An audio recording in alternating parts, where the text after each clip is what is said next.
Welcome to Sunday morning at South Brandon Worship Center. So today, we're going to talk about temptation. So take out your message guide, and we're going to answer some questions. Temptation is not your friend. And as long as you believe that temptation is your friend, you'll flirt with it, you'll play with it. But temptation is your enemy, and you need to kick it out. You need to get rid of it. Because temptation is what keeps us from walking with our Father, from trusting in Him. So the first question you see there is, what is temptation? What is temptation? Temptation is when the world is saying to you and I, I've got a better deal for you than God. That's what temptation is. Temptation is when the world is offering you and I something to replace what God is offering us. Temptation is suggesting to you and I that a better path is available to us than the path that the Lord is asking us to follow.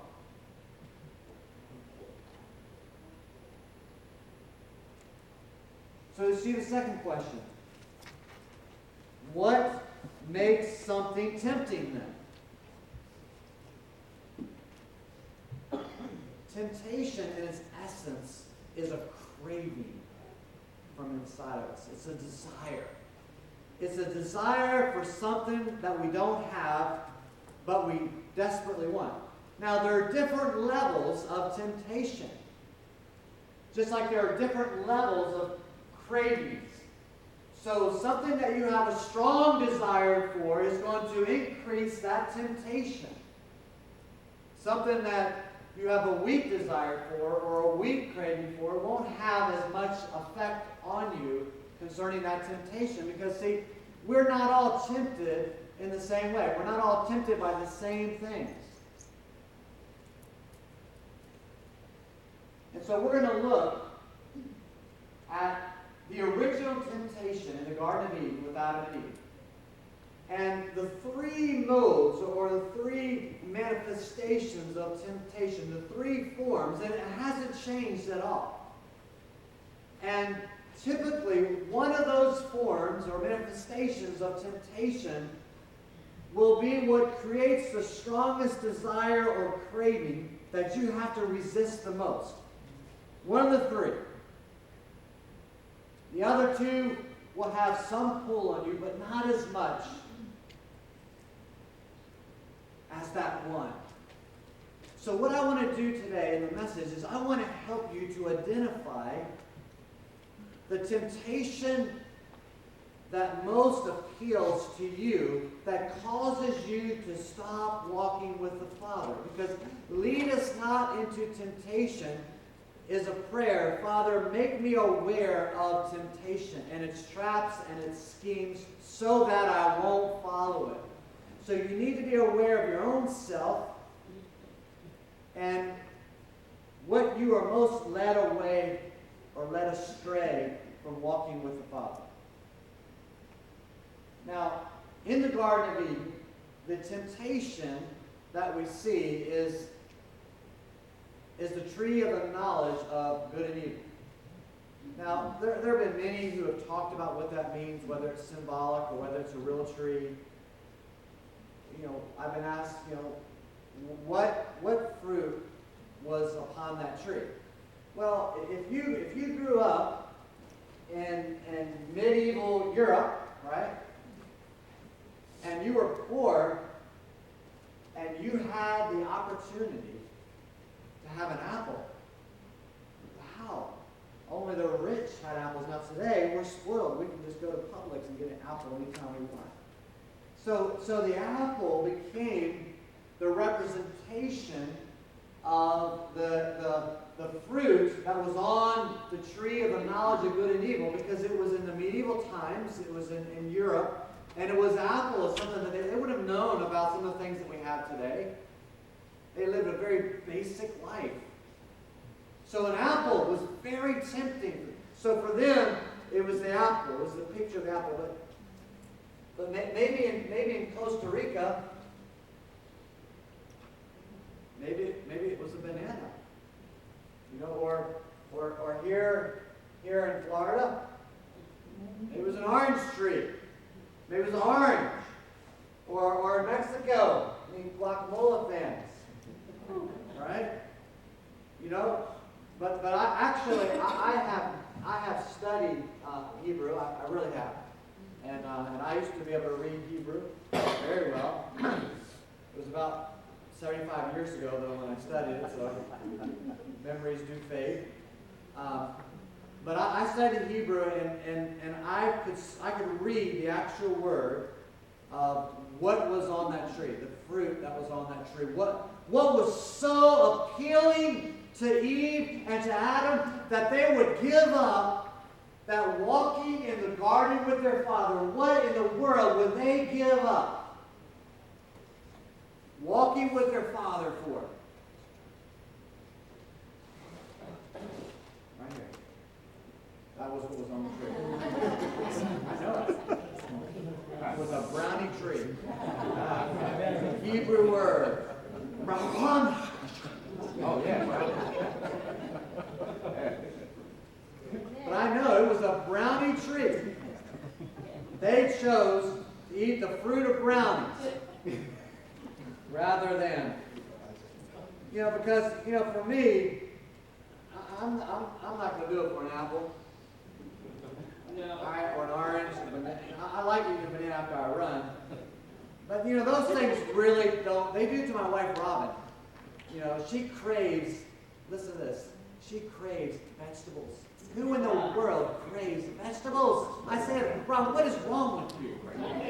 Come on, girl. At least let it be cheesecake.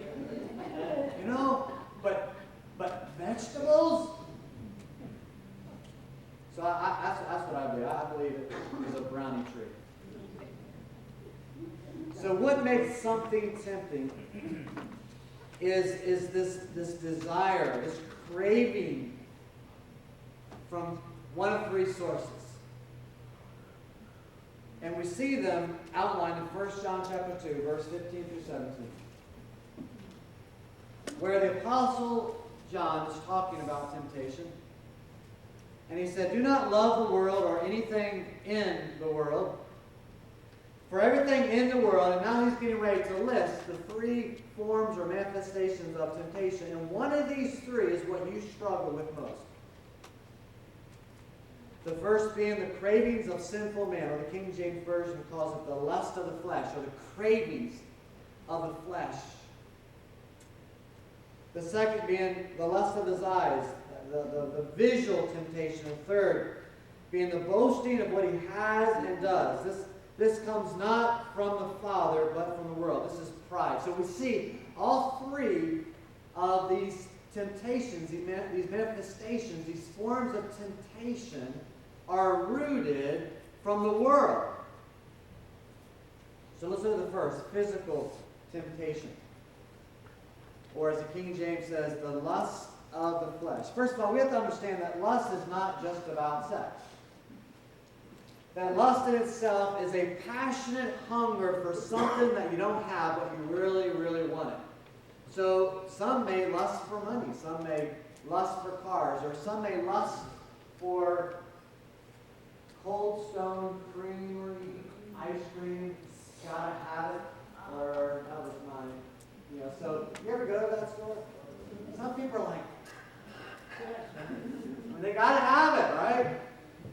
So lust is more than what we think about it. It's more than just lust. It's a strong, passionate desire for something that you don't have, but you really want it. So you see there in your message guide, it's a strong desire or craving to feed the body's passions.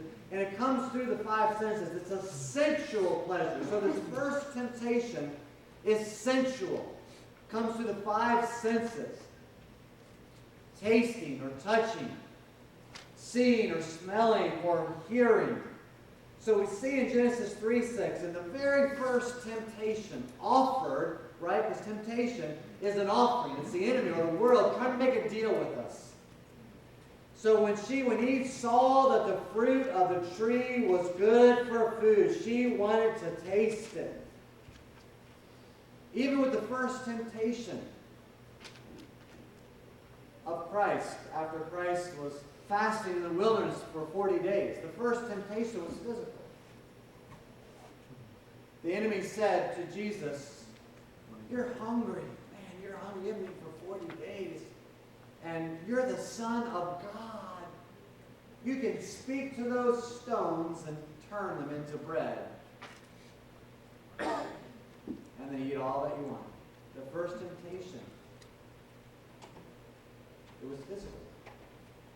Adam, Eve, to Jesus.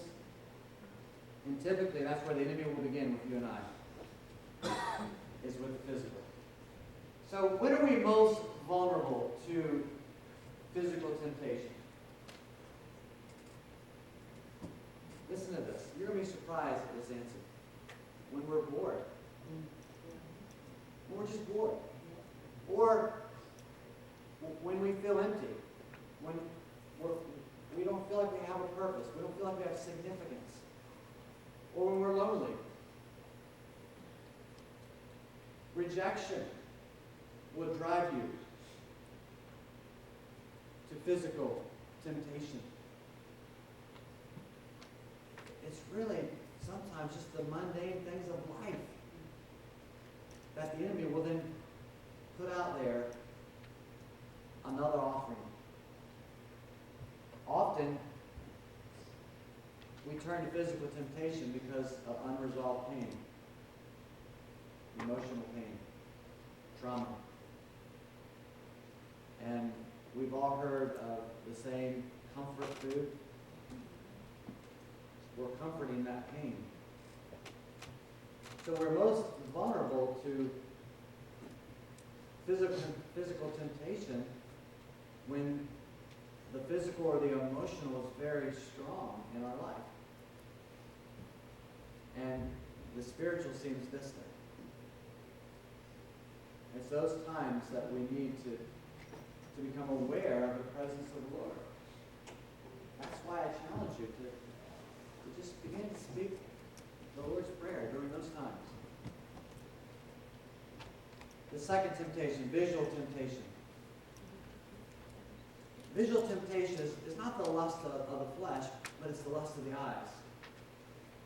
Job 31:1 says, "I made a covenant with my eyes not to look lustfully at a girl." So in this instance, lust is imagination gone wild.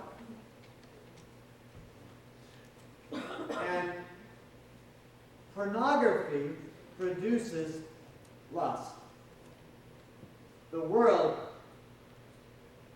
produces pornography. And the world produces pornography because of their lust for money. Because pornography is a multi-billion-dollar industry. And it's making some people very rich.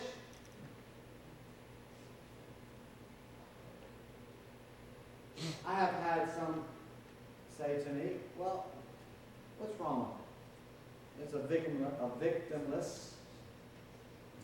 No one's hurt.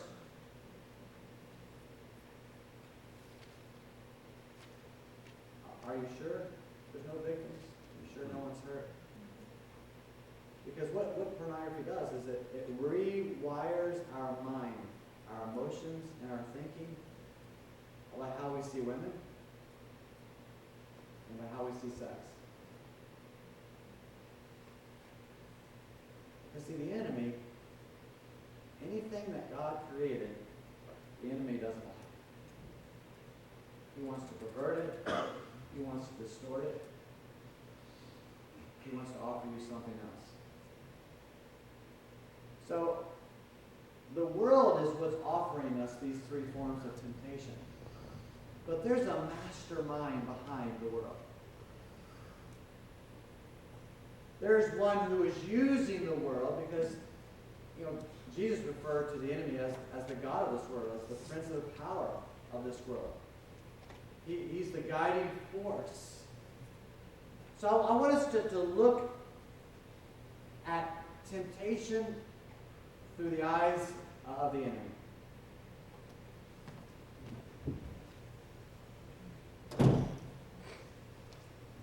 All right, settle down. Settle down, we're getting started. All right, I'd like to thank you all for attending this regional training here in Hell. So glad that you're here.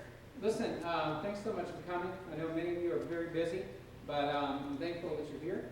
Of course, you know that if you weren't here, there'd be triple the damnation on your eternal souls. So, but still, hey, you chose to be here, so I just want to say thanks.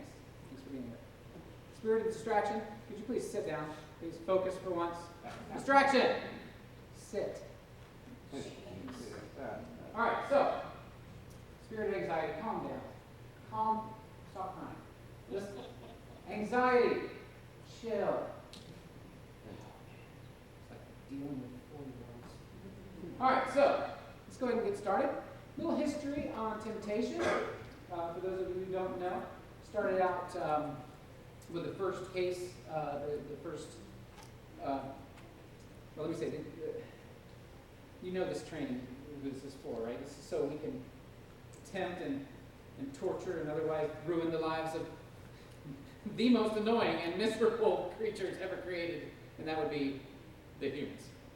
You know that, right? Okay, good. Now that we got that squared away. Our first test case, first humans. Remember? Adam and Eve, right? Exactly. Some of you are paying attention. Adam and Eve did the whole Operation Get You in the Garden. Remember that? Thought I'd come in the form of a serpent. Is that great? So I'm hanging out by the tree. Here I am, the serpent. Eve comes up.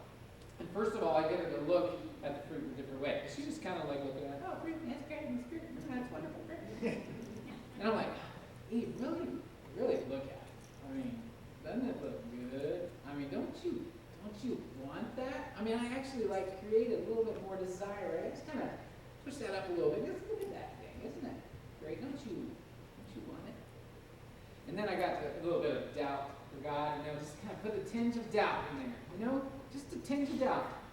Did God really say not to eat of the tree? Did God really say you will not surely die? Did God really say that? It works every time. I was like, oh, what? I put just a little shred of doubt in her mind, and I made her think that she knew better than God. Mm-hmm. Yeah, she could use her own logic, figure it out. She knew better. And all I had to do was just sit back and watch her literally eat them out of possible. Mm-hmm. It's great. And ever since then, since sin entered the world, it's been so much easier. We have had a heyday of killing and stealing and destroying, have we not, huh? It's great. It's a great beginning. But just let me say, guys, that you got to really think about these three categories. There's three categories: lust of the flesh, lust of the eyes, pride of self. Okay, get those three in your mind. And different humans are going to respond to different ones. So I encourage you, just try them out. Try the first one out. If it doesn't work on them, try another one. Okay? Listen, we're about making progress here. Okay? So I want to just encourage you, stay with it. Don't give up. Just keep gnawing at it. Just keep going at it. Just keep pushing them. And then literally, they're going to give in. These are tried and true techniques, concepts from the very beginning. So let's cover a few of them in review. The first one, of course, is lust of the flesh. This is great. This is one of my favorite ones, the lust of the flesh. I did this with Marjorie. It was last Tuesday. Last Tuesday, so Marjorie's all upset, right? She lost her job, right?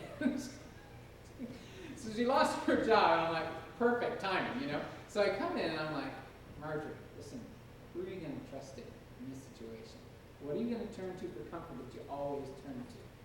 And because of the comments that her mom always made growing up, Marjorie always turns to food. Every time she turns to food. And so if I can elevate food even more, I mean, even elevating that above her relationship with the man upstairs, right? If I can just elevate that and have her turn to that for comfort rather than God, that's going to be a home run for me, So I'm going to elevate that. I'm just going to put it up there on a pedestal. And I'm going to make her, when she eats food, it's going to be such an experience of joy and satisfaction. She's going to eventually place all of her comfort in that. It's really a great cycle, really, because, you think about everything that her mother said growing up, right? So Marjorie's already thinking about food, but yet she's also obsessed with her weight.